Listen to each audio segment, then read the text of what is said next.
So today it's been on my mind is I want to go over the 5 components of fitness.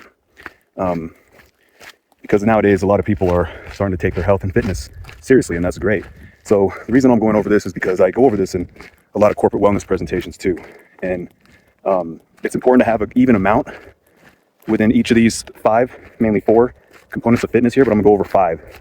And you'll have a well-rounded physique, level of fitness, and overall health. So the first component is you must have muscular strength, okay?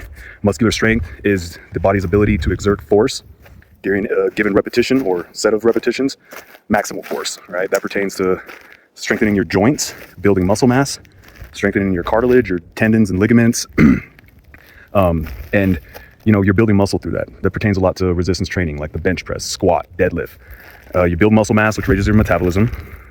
The second component of fitness is muscular endurance, and that's the body's ability to do a given task repetitively, like rowing, for example, swimming, even something like your spine holding you up throughout the day, right? So muscular endurance is very important as well. So that pertains a lot of times to high repetition exercise with resistance, all right? And I'm gonna briefly kind of breeze through these just because I could spend practically all day talking about the 5 components of fitness. And the third component you wanna focus on as well is flexibility. You wanna have an even amount of that, all right?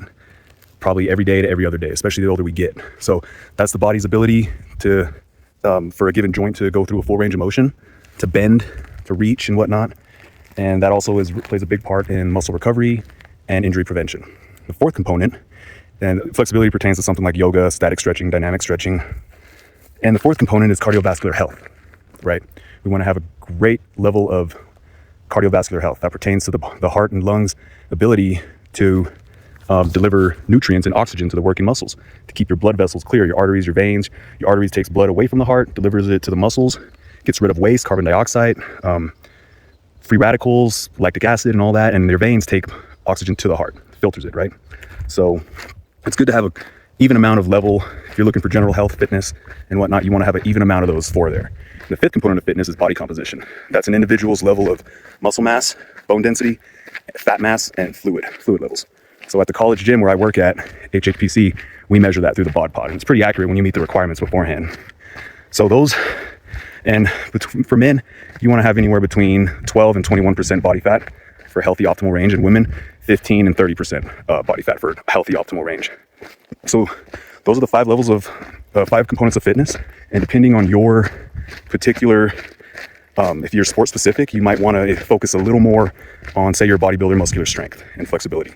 You want that ability to pose, that flexibility, you want the larger muscle mass. And say you're a marathon runner, you want higher levels of cardiovascular endurance and muscular endurance. So, but all in all, you got to have a good level of each of them to have a well-rounded overall health, well-being, and physique, So those are the 5 levels of fitness. If you need to know more, want to learn more, just let me know and I'll be happy to help you. Hit me up. It's been a great 4th of July weekend and I'm at the end of my hike here. It's been a great day. Take care. Do a workout this week.